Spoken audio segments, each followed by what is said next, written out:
Salut les Spondys, on se retrouve aujourd'hui pour une vidéo info intox sur l'alimentation. Comme d'habitude, si vous voulez vous abonner à la page, n'hésitez pas et activez la cloche pour ne rater aucune de nos vidéos. L'alimentation dans la Spondy, c'est un très grand sujet qui vaut toujours des tas de débats sur les groupes de réseaux sociaux. Donc aujourd'hui, on va vous expliquer ce qui est vrai, ce qui n'est pas vrai, qui sont les personnes qui ont inventé les méthodes, etc.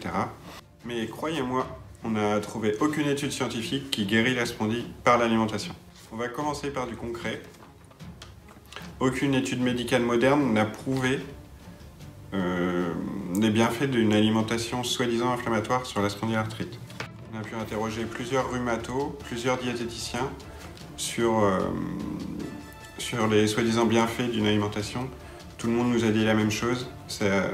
C'est dans des proportions vraiment infimes que ça peut soulager une inflammation, mais pas durablement pour soulager une maladie auto-immune. On va commencer par une intox. Donc, tout ce que vous pouvez trouver sur internet, tout ce qui marche par système de vente pyramidale, tout ça c'est de l'intox. Aucun de ces produits ne pourra vous soulager, que ce soit, peu importe les marques, je ne vais pas les citer parce que sinon ils vont nous faire des procès, mais aucune de ces marques de produits hyperprotéinés, de produits que vous pourrez avoir dans les ventes pyramidales sur internet, sur Facebook, les gens qui vont vous proposer des produits sur Instagram, tous ces pseudo-influenceurs, rien ne fonctionne durablement sur une maladie auto-immune. Si vous nous suivez régulièrement, vous savez que pour aller mieux, il faut avoir un équilibre, à la fois dans le sommeil, pour pouvoir le gérer et gérer la fatigue chronique, mais aussi dans l'alimentation. Première info, on la tient du groupement des hôpitaux de Paris, donc la PHP. Donc c'est validé par la médecine. Alors, à la question, doit-on suivre un régime particulier dans le cadre de la spondylarthrite? Voici leur réponse. A priori, non. Ils apportent cependant deux nuances à cette question et on va les développer tout de suite. Alors, en cas de traitement par cortisone, il est recommandé de suivre un régime peu salé, pauvre en sucre et en produits sucrés, riche en calcium, en protéines et également un régime pauvre en graisse animale, je précise, les graisses végétales c'est bon. Il semblerait également qu'une supplémentation en graisse particulière, les acides gras polyinsaturés, pourraient avoir un effet anti-inflammatoire. Et il souligne bien le pourrait parce que les études ne sont pas encore terminées sur ce sujet et du coup ils ne peuvent pas l'affirmer pour l'instant, mais donc pourrait avoir une action anti-inflammatoire. Alors il vous conseille, si vous le souhaitez, de suppléer votre alimentation par des gélules contenant ces acides gras polyinsaturés. Donc c'est des gélules d'huile de bourrache ou d'onagre. Moi, personnellement, je ne connaissais pas. Elles sont disponibles en pharmacie et en parapharmacie. Mais là où il ne faut pas vous faire avoir, c'est que ces gélules, elles coûtent extrêmement cher. Elles sont préparées par des labos pharmaceutiques. Et ils précisent que 20 gélules, c'est égal à une cuillère d'huile de bourrache. Donc si vous voulez vraiment vous enrichir en oméga avec ces huiles ou avec ces huiles, préférez l'achat d'une bouteille d'huile et prendre une cuillère plutôt que de prendre 20 gélules qui vont vous coûter super cher et qui feront le même effet. Il existe d'autres comprimés ou gélules qui sont très très riches de ces huiles, mais surtout dans les pays nordiques. En France, malheureusement, on n'en trouve pas. Et encore une fois, elles sont très chères. Ces médicaments, ils sont très chers. Et ils ne sont pas encore assez, assez riches en oméga pour pouvoir vous aider durablement. Donc il faut toujours privilégier les huiles qu'on trouve dans le commerce ou en pharmacie, ou certains produits qu'on va vous lister juste après. Vous l'aurez compris, il vaut mieux équilibrer son alimentation avec des produits qui sont riches en acides gras polyinsaturés plutôt que d'acheter des comprimés ou des gélules. Donc, pour les oméga 6, vous en trouverez en grande quantité dans les huiles suivantes. l'huile de tournesol ou de pépins de raisin, l'huile de noix ou de maïs, l'huile de soja, l'huile d'arachide et de colza, l'huile de palme, l'huile d'olive, l'huile d'onagre, l'huile de bourrache et l'huile de prime vert, qui malheureusement vous ne pouvez pas acheter en grande surface parce qu'elles ne se retrouvent pas dans l'alimentation, mais vous pouvez les acheter chez des herboristes par exemple et en prendre une cuillère à soupe tous les matins. Pour les oméga 3, c'est plus simple. Vous en avez dans certaines huiles végétales comme l'huile de colza, de soja ou de noix et dans tous les poissons dits poissons gras, donc le saumon, sardines, maquereaux, harengs et tous ces poissons gras. Il nous explique également que pour avoir le meilleur apport quotidien en acides gras et de ces acides gras, il faut faire des associations d'huiles. Donc il y a des huiles qui sont déjà associées dans le commerce, les huiles Isio4, Prime Vert, tout ça. Mais vous pouvez vous-même faire vos mélanges et privilégier les mélanges dans vos plats. Donc il nous donne quelques exemples. L'huile d'olive mélangée à de l'huile de noix, l'huile de soja mélangée à de l'huile d'olive, l'huile de maïs mélangée à de l'huile de colza, tournesol, colza, etc. Donc c'est des couples d'huiles qui vont être à la fois bénéfiques pour vous et qui vont être, on va dire, pas mauvaises ou bonnes en goût. Donc voilà, en fait, pour le côté médical, c'est tout ce que la médecine préconise. Aucune autre étude n'a été validée par la médecine jusqu'alors avec les produits modernes qu'on a. Il y a des anciennes études qui ont été menées mais il y a des vingtaines d'années et qui du coup ne sont plus du tout en corrélation avec ce qui se passe maintenant, avec ce qu'on peut trouver dans le commerce maintenant. Donc la médecine, elle ne peut vous donner que ces choses-là de valider. Tout le reste, c'est faux. On va conclure avec ce que disent les hôpitaux français là-dessus. Donc ce que la médecine sait en France pour gérer, on va dire, la spondylarthrite, c'est les mêmes précautions d'usage que pour les gens, on va dire, normaux ou souffrant de maladies chroniques. Faire 3 repas par jour, penser aux collations qui sont indispensables pour obtenir ou maintenir votre poids de forme. Je vous donne même quelques recettes qu'on pourra vous mettre sur soit la page Facebook de l'asso, soit en commentaire de la chaîne YouTube.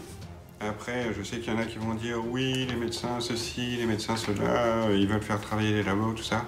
Non, si vous ne croyez pas les médecins, allez jusqu'au bout de votre pensée et ne croyez pas que vous êtes malade, parce que c'est quand même ces médecins qui vous ont diagnostiqué et qui vous ont dit que vous étiez malade. Donc si vous ne les croyez pas que vous êtes malade. Alors, on va continuer avec une intox. Donc on en a déjà parlé en début de vidéo, c'est tous les compléments alimentaires surprotéinés de toutes les marques de commerce pyramidal. Donc ce qu'il faut savoir déjà, c'est qu'en France, on ne peut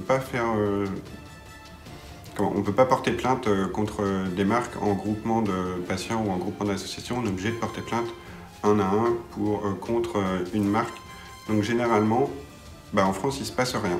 C'est pour ça que prolifère sur Internet tout un tas de choses, tout un tas de pseudo-régimes, de pseudo-façons de manger, etc.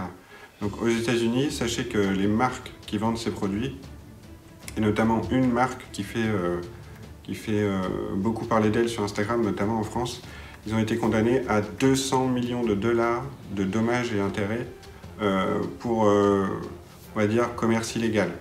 Donc, c'est pas parce qu'en France, ils ne sont pas condamnés, parce qu'au final, ils ne peuvent pas être condamnés en France, qu'il ne faut pas oublier ce que font ces marques et comment ils travaillent. Donc en fait, ces marques, elles vont chercher des gens sur les réseaux sociaux, on va dire des pseudo-influenceurs, il y en a même qui ont 500 abonnés ou 200 abonnés, ou peu importe. Ils leur vendent un kit de produits et ces gens-là, pour se faire de l'argent, il faut qu'ils revendent le kit, il faut qu'ils revendent des kits, il faut qu'ils vendent des produits, etc. Et c'est leur seule qualification en fait. C'est des bons vendeurs. Mais en aucun cas, ils sont diététiciens, ils sont médecins. Et dès qu'on leur pose des questions, on va dire, scientifiques ou des questions de diététique vraiment poussées, quand on leur demande des infos sur le système immunitaire et tout, soit ils répondent pas, soit ils nous disent ouais, reste dans ton ignorance. Donc moi, ça me fait un peu penser à tous ces gens qui sont sur les réseaux sociaux et qui te disent apprends à penser par toi-même. Bah non, penser par soi-même, c'est pas ça en fait. Là, ils veulent nous vendre des produits, donc c'est pas penser par soi-même. Ils veulent juste du cash, ils veulent juste de l'argent. Donc les produits hyperprotéinés, vous l'avez compris, c'est next. Hein. Je veux surtout pas vous entendre en parler. En plus, ça donne des gros problèmes au niveau des reins, au niveau de la vessie, au niveau des organes internes, parce que plus on injecte de protéines dans l'organisme, plus on est obligé de le métaboliser. Et du coup, ça fatigue les reins, etc. Et on se retrouve avec des cancers du rein ou des choses comme ça. On va continuer cette vidéo par une nouvelle intox, hein, les compléments en vitamine D, hein, ou toute autre vitamine qui peut être vendue dans le commerce. Donc déjà, sachez que seul un médecin peut vous diagnostiquer une carence en vitamine D. Donc, les carences en vitamine D, pour être clair, ça se retrouve chez les personnes qui signalent une mauvaise alimentation ou une alimentation inadéquate ou un fort manque de soleil. Donc un fort manque de soleil, c'est quand il fait nuit pendant plusieurs mois. Donc dans les pays scandinaves, les nouveau-nés qui sont atteints de tétanie, les enfants avec des signes de rachitisme et les personnes âgées, notamment celles qui ont une densité osseuse diminuée. Donc par exemple, celles qui sont atteintes d'ostéoporose. Donc pour les symptômes de la carence en vitamine D. Et là, vous allez comprendre pourquoi les gens qui arrivent à vous vendre ces produits font pour, entre guillemets, vous berner. La carence en vitamine D provoque des douleurs musculaires et des douleurs osseuses au niveau de la colonne vertébrale, au niveau du bassin et au niveau des hanches et des jambes. Donc, si vous savez ce que c'est la spondylarthrite, vous avez vite compris comment ils arrivent à vous avoir.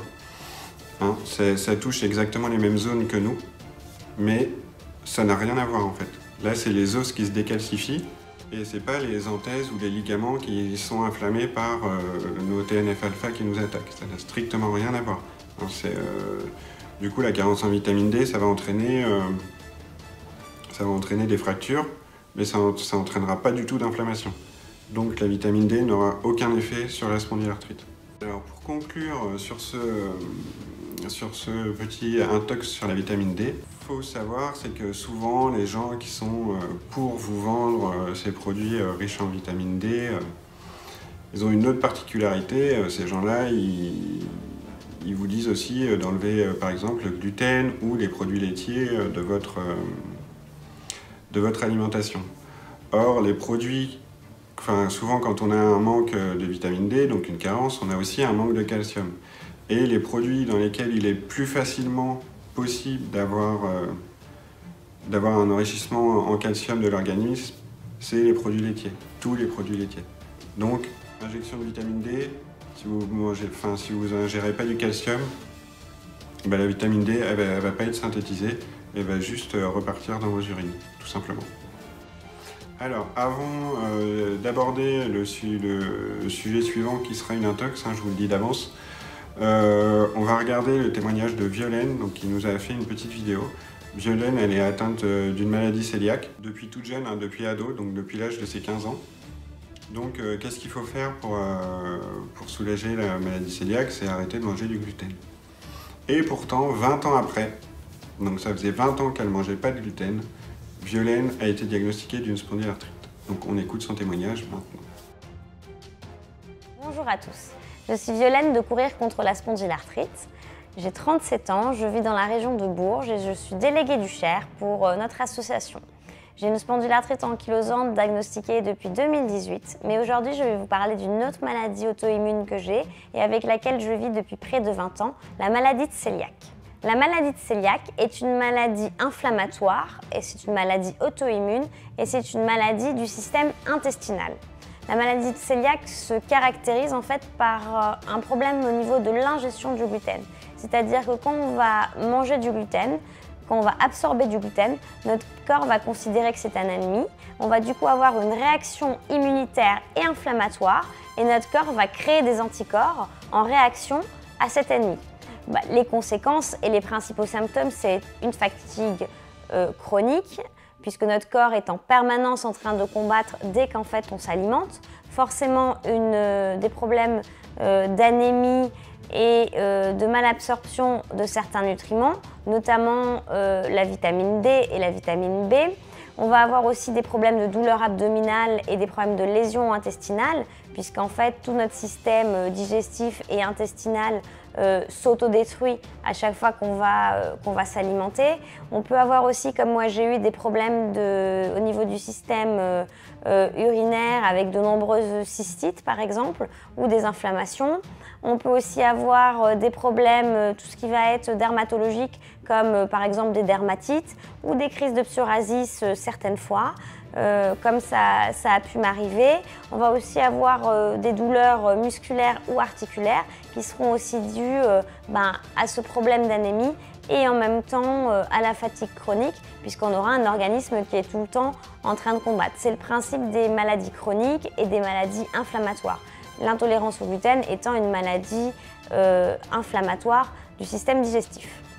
Le gluten est la protéine des céréales à paille, donc on va retrouver le gluten dans de nombreuses céréales. Concernant le gluten, on va distinguer donc la maladie de cœliaque et une intolérance au gluten avec cette réaction immunitaire. On va distinguer de l'hypersensibilité au gluten, donc on entend de plus en plus parler d'hypersensibilité. L'hypersensibilité au gluten, c'est des gens qui vont avoir des prédispositions et des problèmes pour digérer le gluten dans des grosses quantités, mais qui n'auront pas forcément la réaction immunitaire et la réaction inflammatoire. Et puis après, on va avoir à côté de ça des gens qui vont avoir ce qu'on appelle une allergie au gluten, qui est une forme en fait où on aura des réactions allergiques. Donc ça peut être de l'urticaire chronique, ça peut être des démangeaisons, ça peut être une réaction aussi par exemple avec une rhinite ou des allergies de contact suite à l'ingestion de gluten. Alors on me demande souvent s'il y a des traitements pour la maladie de cœliaque.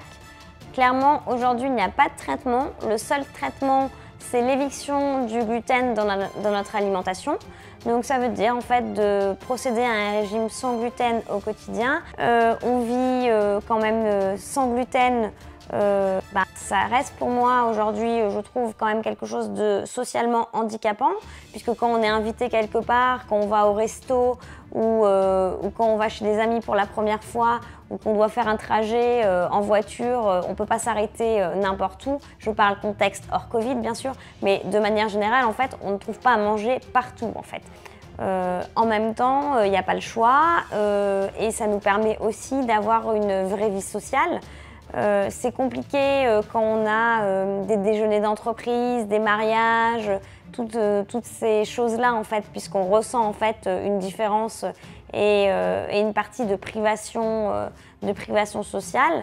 Maintenant, le bien-être qu'on en tire derrière est quand même très important. Moi, je n'ai plus de problème de digestion pour tout ce qui concerne le gluten. Je n'ai plus de troubles digestifs, même si j'ai quand même un intestin ou une sensibilité plus marquée que d'autres au niveau intestinal. Dans le quotidien, je n'ai pas les douleurs que j'ai pu avoir, je n'ai pas la fatigue, en tout cas liée à l'alimentation que j'ai pu avoir. Donc voilà, c'est vrai que c'est contraignant, mais en même temps, c'est la seule solution et pour le coup, c'est une solution qui est vraiment efficace.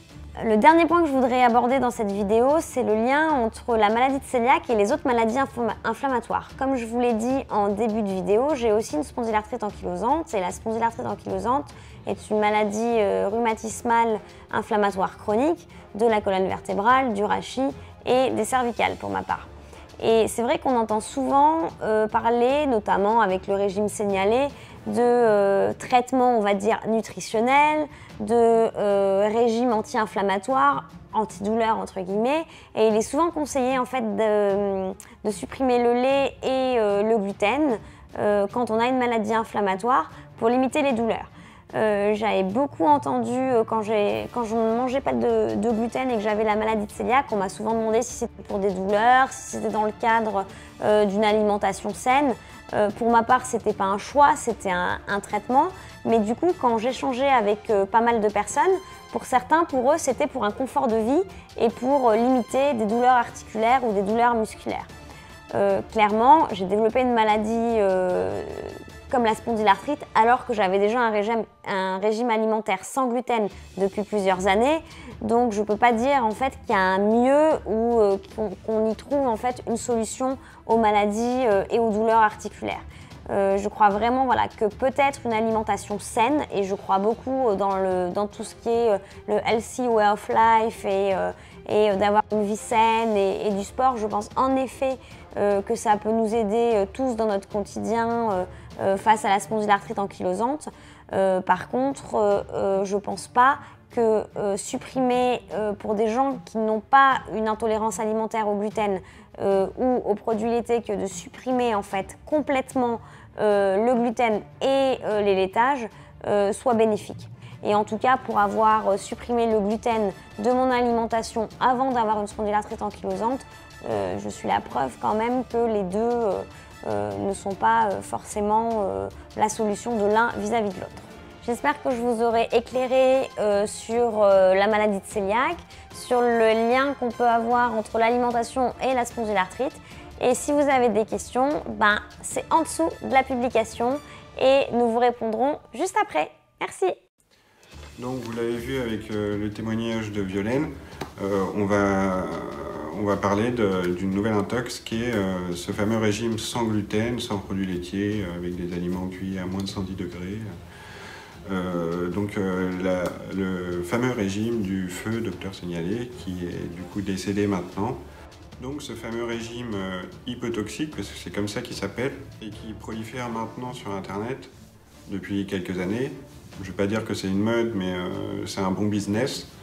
Ce régime n'a jamais été prouvé scientifiquement par quelqu'un d'autre que lui. Enfin si, mais on va en parler après, parce que là c'est pas le sujet. Hein, on vous dira avec qui il a élaboré ce régime, et qui sont les gens avec qui il l'a élaboré. Ce régime hypotoxique, qui a été inventé dans le milieu des années 90, il prône une alimentation ancestrale. Donc déjà, est-ce que les gens qui pratiquent ce type de régime savent ce que c'est qu'une alimentation ancestrale? Donc une alimentation ancestrale, de nos jours, à part si vous cultivez vous-même, si vous élevez vous-même, vous ne pouvez pas l'avoir. Qu'on soit bien clair, vous ne pouvez pas le faire, vous ne pouvez pas acheter dans le commerce, ça ne se vend pas les produits, on va dire, ancestraux. Seuls vous pouvez les cultiver. Donc dans ce régime, il y a une particularité, c'est de ne pas manger de produits laitiers. Donc c'est pas des produits de lait de vache, hein, comme 80% ou 90% des gens qui font ce régime hypotoxique vous disent, c'est aucun produit laitier. Aucun produit laitier de lait de vache, de chèvre, d'ânesse, de brebis, c'est aucun produit laitier, peu importe le produit laitier. Ensuite, c'est aucun céréale moderne, donc aucun céréale qui est raffiné modernement. Donc, où est-ce que vous pouvez acheter des céréales qui ne sont pas raffinées aujourd'hui? À part si vous les faites pousser et qu'après c'est vous qui les traitez, etc. Donc vous ne pouvez pas. Vous ne pouvez pas les trouver dans le commerce, c'est pas possible. Ça serait pas vendable en fait, ça ferait pas gagner d'argent, donc c'est impossible à trouver. Il faut exclure les huiles extraites à chaud. Donc ça c'est pareil, je pense que tous les gens qui font ce régime-là oublient cette partie-là. Cuire les aliments à moins de 110 degrés, parce qu'il y aurait soi-disant des propensions qui s'échappent à 111 degrés donc, dans l'alimentation, et du coup, vos aliments seraient plus assez riches en certains produits. Mais c'est vrai, ceci dit c'est vrai, mais c'est infime comme quantité. Et pour finir, bien sûr, il vous propose de faire des compléments en vitamine D. Bon, du coup, vous l'aurez compris, ce régime, c'est un régime qui a été créé dans les années 90 et qui maintenant n'est plus faisable dans l'état actuel des choses. Et surtout, je vous le répète, ce régime n'a jamais été validé par aucun scientifique depuis sa mort. Donc, personne n'a repris l'étude complète et personne n'a validé ces théories. On va finir cette vidéo par une info. On vous avait promis de vous dire qui faisait ces régimes, qui vendait ces trucs, etc. Donc on va vous le dire. C'est pas des infos que vous retrouverez facilement sur Internet si vous n'avez pas les noms clés des gens. Donc on va citer les noms clés. C'est juste de l'information. Vous pourrez aller vérifier vous-même après. C'est des choses qui ne sont pas dites par les pros du régime hypotoxique, mais c'est des choses qui sont vraies. Et la véracité de ces propos, vous pourrez la vérifier parce que y a des gens qui ont fait de la prison, des dizaines d'années de prison, donc vous pourrez facilement le retrouver si vous cherchez sur Internet avec les bons noms.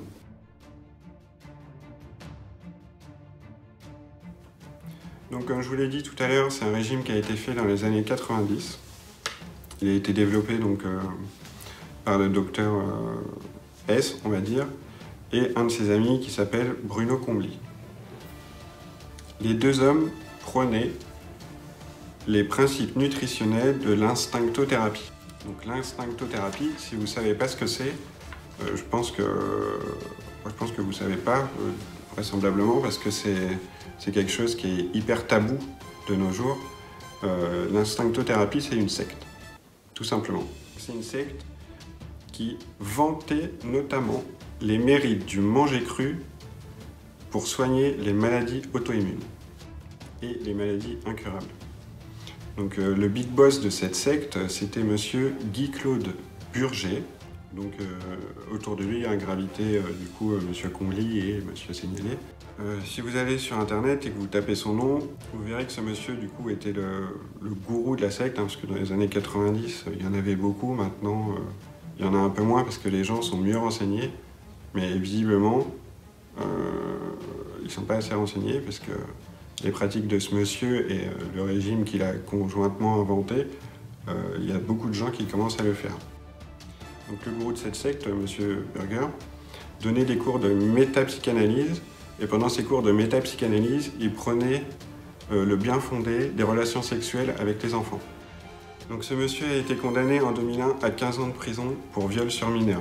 Et ça, les livres sur ce régime hypotoxique, ils ne vous le disent pas, et pourtant c'est ces gens-là qui ont inventé ce régime. À ce jour, du coup, aucun médecin du coup, ne valide ces recherches et ne valide ces régimes. Un de ses seuls soutiens encore vivants, c'est le docteur Joyeux.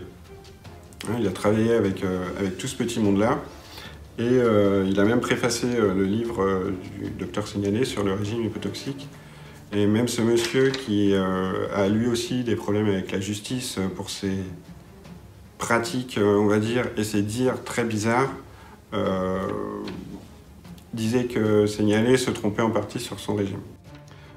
Pour que vous sachiez qui est ce docteur Joyeux, c'est un docteur qui est pro-manif pour tous, prétextant que l'homosexualité est un problème, que la pilule contraceptive ne devrait pas exister, il est contre l'avortement, et j'en passe, et des meilleurs, et tout un tas de trucs totalement immoraux et dégradants au XXIe siècle.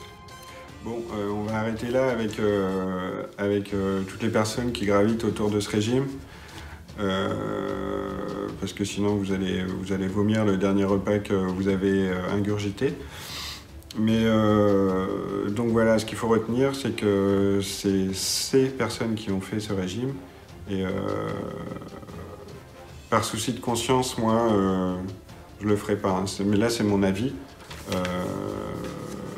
Ouais, c'est comme l'affaire Polanski, en fait. Vous allez me dire, ouais, mais il faut séparer l'homme de l'artiste et il faut séparer les hommes du régime. Pour moi, c'est pareil, en fait. C'est ces personnes qui ont fait ce régime.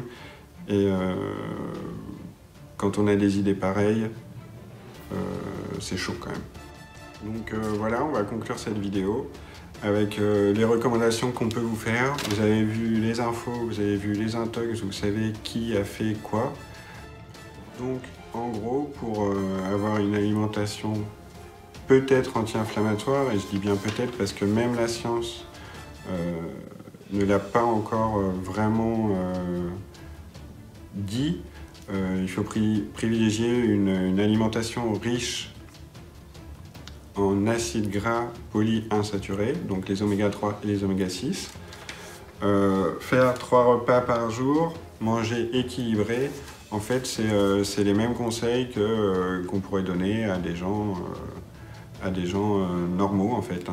La science n'a pas du tout la science et la médecine n'ont trouvé aucune corrélation du coup entre l'alimentation et les inflammations dans les maladies inflammatoires chroniques articulaires. Donc effectivement, si vous mangez moins de gluten, le soir vous pourrez mieux dormir, ça on vous l'a déjà dit.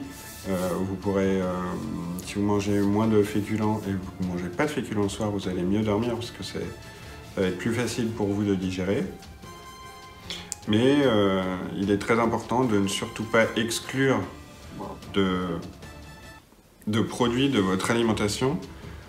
Vous l'avez vu avec les témoignages de Violaine, si vous faites une exclusion de certains produits dans votre alimentation, vous allez développer des intolérances. Et du coup, vous allez être malade après. Et franchement, il y a moins de 5% de la population qui fait de l'intolérance au gluten et aux produits laitiers. N'oubliez pas ça. N'oubliez pas le témoignage de Violaine. Et ne croyez pas tout ce qu'on vous dit un peu partout, parce que c'est pas forcément vrai. Il y a des choses qui sont vraies sur Internet. Donc dans cette vidéo, on vous a dit ce qui était vrai, on vous a dit ce qui était potentiellement vrai, et c'est toujours comme ça qu'on travaille. On décrypte toujours l'essentiel des choses pour pas dire de bêtises. Donc là, on a juste relaté des faits, de ce qui était vrai, de ce qui n'était pas vrai. Après, libre à vous de faire vos propres recherches. Vous avez toutes les clés en main, et voilà ce qu'on pouvait dire sur l'alimentation, du coup, ce qui était bon ou pas bon. Donc on se retrouve la semaine prochaine pour une nouvelle vidéo. On n'a pas encore le thème, on n'a pas encore choisi la vidéo qu'on allait vous mettre. Mais si ça vous a plu, si ça vous a pas plu, n'hésitez pas, vous mettez un like, vous allez sur tous nos réseaux sociaux, vous pouvez nous follow, Twitter, Facebook, Instagram, on est absolument partout maintenant, et même sur YouTube. Allez, à la semaine prochaine les Spondies.